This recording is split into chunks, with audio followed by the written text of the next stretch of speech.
What's up, guys? Orcas here, and today we finally got the Talladega race review. This is gonna be up late tonight because I'm not gonna lie, I totally forgot to make this video tonight. I was busy after the race Sunday, so I wasn't able to make it, and then obviously today work and classes, so couldn't really make the video earlier today, and then I was a little bit busy after I got homework, so things happen. But this video will be up later tonight. But finally got the Talladega race review, and this was an alright race.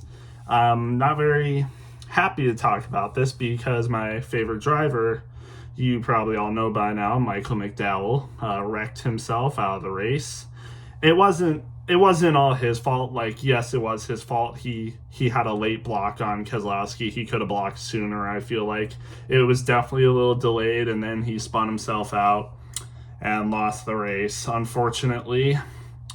But things happen, and honestly, I feel like I was a little bit more upset about that than even McDowell himself was. So maybe that's just because he's good at hiding being upset. But that's just how it is. And as a result, Tyler Reddick got the win. So no Ford got the win. We had three Fords in the top 5 in contention for the win, and none of them got it. So, and it was McDowell, Brad, and Noah Gragson all in the top 4, I believe. So there was one Toyota and 3 Fords in the top 5, and the Toyota ended up getting it. So that's just great. And of course, my least favorite of the drivers won the race out of all of them. Like, I would have wanted to see Ford win. Noah Gragson has really grown on me. Brad Keselowski I really do like, and McDowell, obviously my favorite driver, and none of them won. Tyler Reddick just makes the best move of his life, gets in front of Brad right at the line, right before the finish, and just wins. So it's like, oh. But I guess, good for Michael Jordan, good for Denny Hamlin, who crashed out. Whatever, good for 2311. Tyler Reddick was going to get a win sooner rather than later. I mean, he's shown speed, he's shown really good talent, and people are already saying, like, he's a low-key dark horse favorite to win the championship this year. You got the Hendrick guys, you got the JGR guys, and Tyler Reddick is, a sneaky favorite, I would say, and of course Ryan Blaney as well, but Tyler Reddick, sneaky favorite for a championship appearance and possible win, honestly. So, yeah, that's just how it was. But in terms of the race itself, I mean, it was all right. Like, the fuel mileage saving, I think, is a bit much. They're freaking going 170, 180 miles an hour consistently, like, and it's like slow 180, so like right at 180, 181, not like 189. It's literally 180, and then even 170, 171 at sometimes. It's like, why are we doing this, man? Like, let's just go as hard as we can, man. Like, why do we gotta do this fuel saving stuff where we go 20 miles an hour slower? It's like, why? But it's how it is. I think it was still all right racing, but when they're doing racing like that, there's no tension. It's not like people are going to crash unless someone makes a really dumb move. Nobody's going to crash. Like, it's just safe. It's way too safe, in my opinion. Like, they don't go hard at all until, like, the stage break, until the end of the stage or until the end of the race. It's like, why are we... It's like, yeah... But I still thought it was a good race. Like, I still liked the racing, but it's a lot less serious when you're fuel saving. But yeah, that's just how it was. And the stages represented that. 0 cautions, stage 1, 0 cautions, stage 2. But we did get an early stage or final stage caution. Christopher Bell got checked up on, I believe. There was a huge checkup, and Christopher Bell got hit into the wall, I'm pretty sure. His race was over after that. A few other cars spun out. Haley had some damage, but he was fine. He still continued. But Christopher Bell was knocked out, so I think everyone pitted after that. But then again, shortly after that, we had some more racing, but then the Toyota cars did an interesting move. They pitted early. They pitted at an interesting time, and I think it caught everyone off guard. So I think most of the Toyotas, I don't think all the Toyotas did, but most of the Toyotas pitted, including I think all of JGR, Legacy, and 2311. Those were the ones that pitted. And obviously Bell didn't pit because he was wrecked, but all the other JGR cars pitted. So all the Toyotas pitted, and it looked like they had a really good strategy, and they still somewhat did, but lap 36, I believe, I don't know what happened 100%. It might have been Nemechek that was racing Bubba Wallace a little too hard from the back, and Bubba Wallace, as a result, caught Eric Jones and turned him right into the wall. Really hard hit for Eric Jones. He was complaining about his back on the radio. If you listen to the in-car radio like immediately after the crash, it sounded bad for Eric Jones. It sounded like he was really hurt. It was definitely something for concern, but he was able to get out of the car. He was able to do a out of the medical center interview after. But then after that, they said he had to be reevaluated at a hospital in Birmingham for something. It could have been concussion evaluation. It could have been more for his back. But I'm pretty sure he was released from the hospital just a few hours later, or maybe even less than that. But he was released from the hospital. But very concerning to hear that he was in the hospital in the first place. I hope he's able to race this week at Dover. Really don't want to see injuries this year. And yeah, Eric Jones, again, one of my favorite drivers as well. It was a little concerning to hear that, but I'm glad he's okay. So after wiping out almost all the Toyotas, Hamlin was also out of it. Nemechek again. I think Nemechek stayed out after the crash, though. He was still able to race, but Bubba Wallace, I'm pretty sure, was out. Denny Hamlin out. Eric Jones obviously out.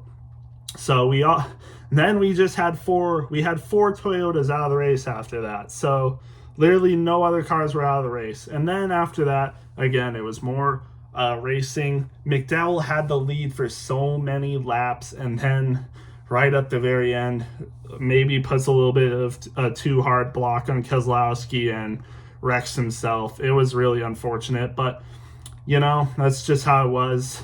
We had a lot of leaders this race. I mean, underdogs. We had McLeod leading at one point. We had Hemrick. We had Zane Smith.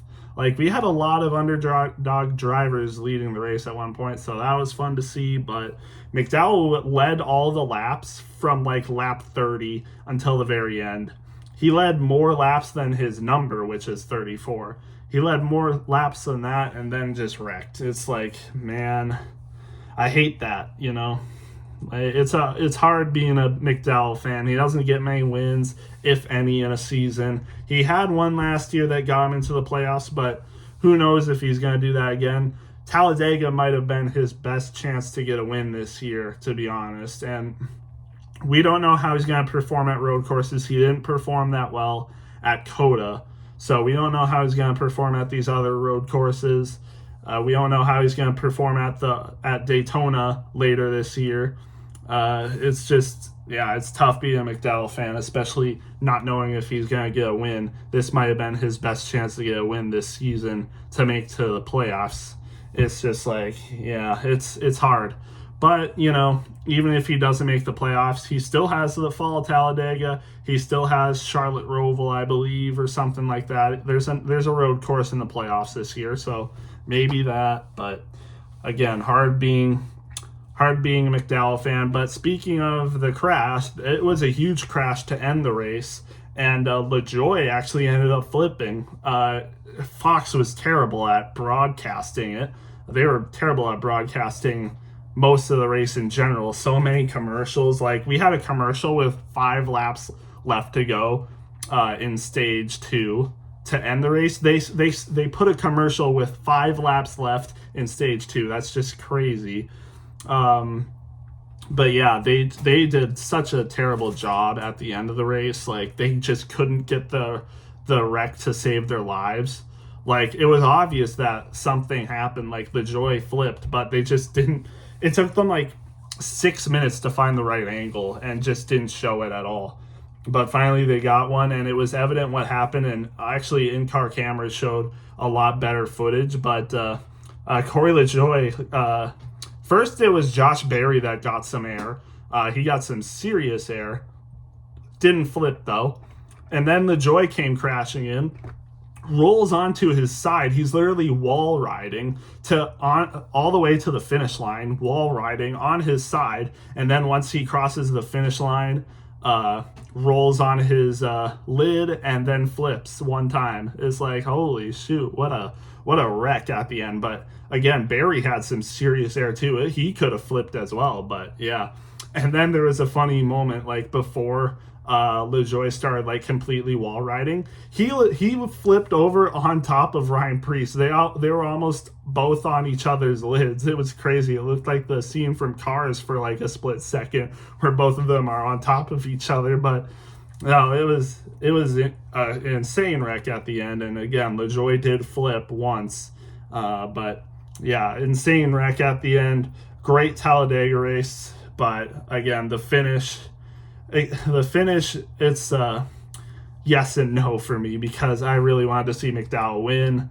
Unfortunate. And then I would have wanted either Brad Keselowski or Noah Gragson, if not McDowell. But no, Tyler Reddick just sneaks in once that happens. He snuck right onto the outside of Keselowski after that, and just, oh my gosh. It was a great move by Tyler Reddick. I have to give him credit, but yeah, that's just how it went. It was unfortunate for me, unfortunate for McDowell and his fans, but yeah, just unfortunate. And unfortunate for Brad. That's his second top 10 or second finish in a row. So unfortunate. But with that, I'll get to the results. Tyler Reddick first, Brad Keselowski second, like I said, and Noah Gragson, I did mention it, but he got a third place finish.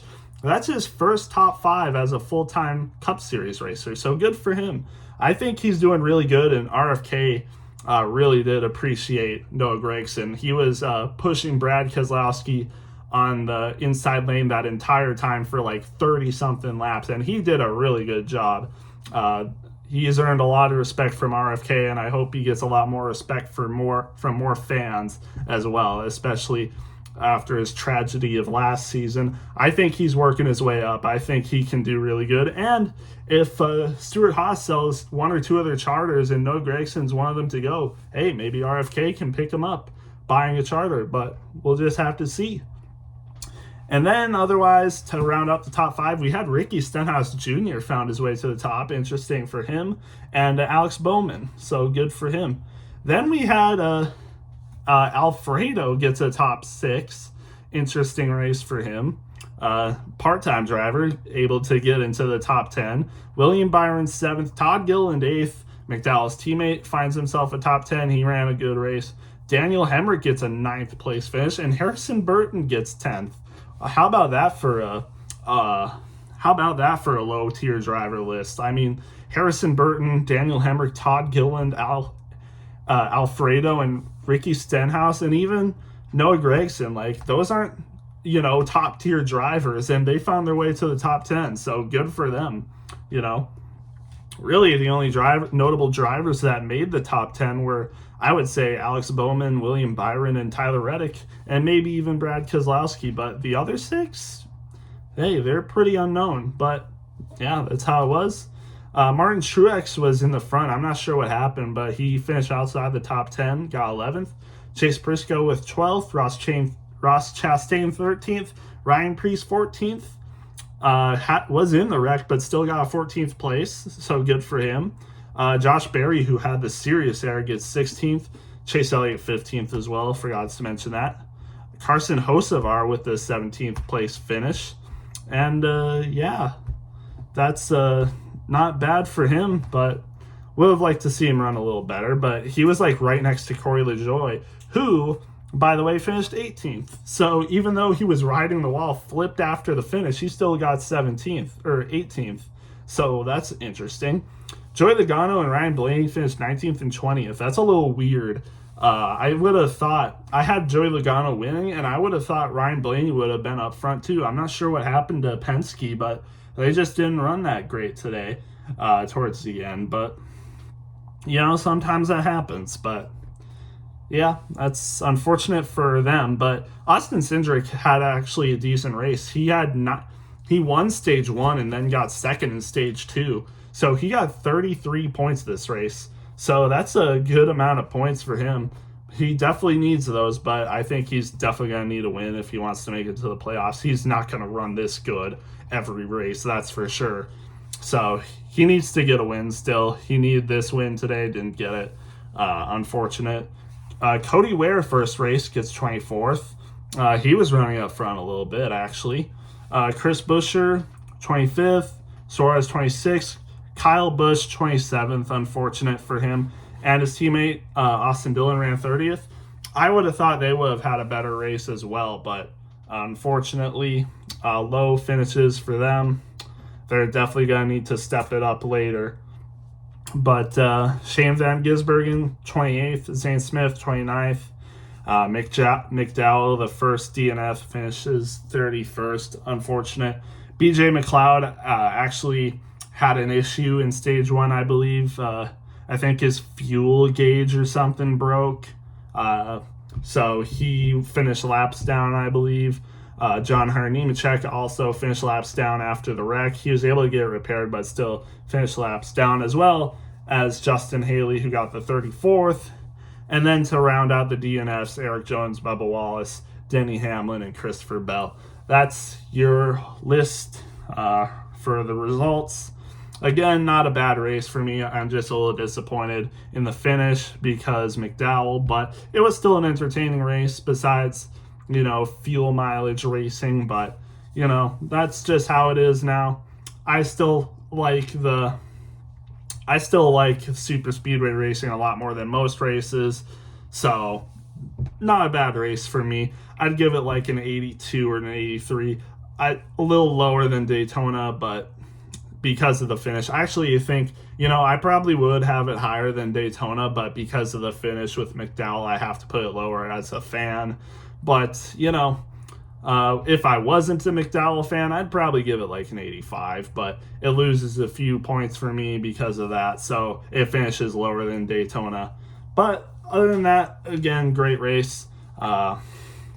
We'll see another super speedway race in Daytona. I think it's like the third to last race of the year. Not entirely sure. I know it's not the last race, but it's somewhere close to the end. So we'll see how that goes. Otherwise, thank you guys for watching, and we'll see you in the next one.